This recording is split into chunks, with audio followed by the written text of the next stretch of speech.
The first sign of trouble came in an envelope with an overly neat return address, Willow Creek, Homeowners Association. I'd lived on my 150-year-old ranch since inheriting it from my grandfather, long before any of these manicured subdivisions even existed. My land stretched across rolling hills, with weathered fences and a barn older than most people in town. It wasn't just property, it was legacy. But the letter inside was ridiculous. Dear resident, you are in violation of Willow Creek HOA guidelines regarding fencing, livestock, and property aesthetics. I read the rest twice. They wanted me to remove unsightly structures, limit livestock, and replace exterior fencing with HOA-approved materials.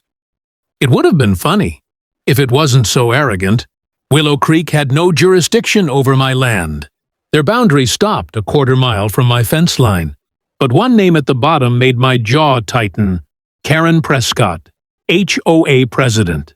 The next day, a pearl-white SUV crawled down my driveway like a shark in shallow water. Out stepped Karen herself, late 50s, immaculate hair, clipboard in hand. "Mr. Dawson," she began, voice sweet but sharp, "we need to bring your property up to community standards. This old barn, it's an eyesore. It's a historic landmark," I said flatly, "and you have no say here." Her smile tightened. "Our HOA is expanding. Once the rezoning goes through, you'll be under our jurisdiction. Best to start complying now." I didn't reply. Instead, I walked her back to her SUV. 2 weeks later, I woke to the sound of an engine idling. Karen had hired workers to measure my fence line. When I told them to leave, she called the sheriff, claiming I'd threatened her crew. The deputy just shook his head, muttering something about civil disputes. That's when I realized this wasn't going away. She wanted control, and she'd keep pushing until she got it. The funny thing was, I already knew something she didn't. The HOA's development had been financed through Willow Creek Regional Bank. And last winter, after the bank hit hard times, I'd bought a majority share, quietly, without fanfare, which meant, legally, I had far more power over her HOA than she could ever imagine. Karen thought she was tightening the noose, but I was about to flip the chair out from under her. I didn't act immediately. No, when you hold the winning cards, you wait until your opponent is fully convinced they're in control. Over the next month, Karen escalated. I got official notices taped to my mailbox.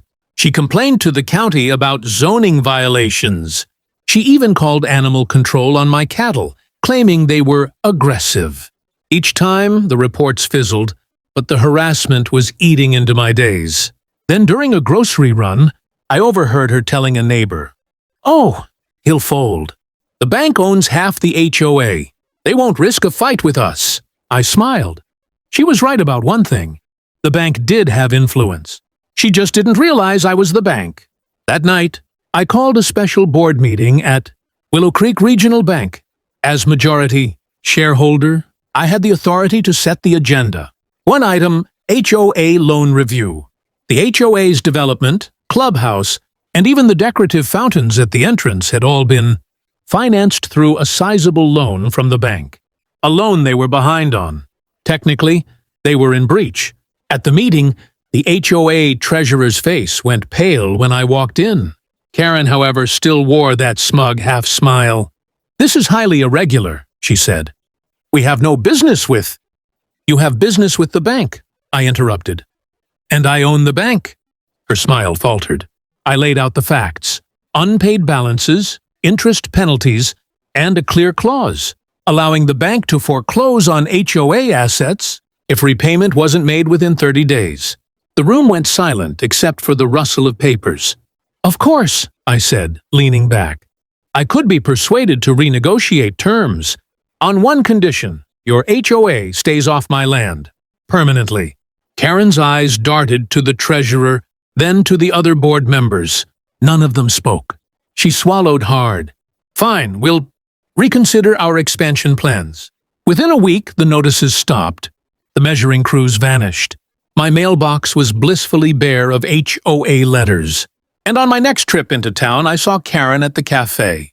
She gave me the faintest nod, More an acknowledgement of defeat than a greeting. I didn't gloat.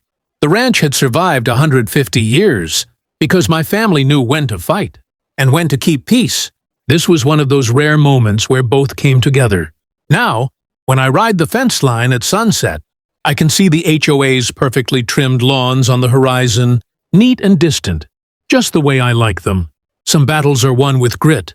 Others are won with the quiet signing of a pen. This one, I won with both. Enjoyed watching how I stood my ground against the HOA. Subscribe for more real-life battles where the underdog wins big. Like this video if you love seeing justice served. And drop a comment. What would you have done if Karen tried to take over your land?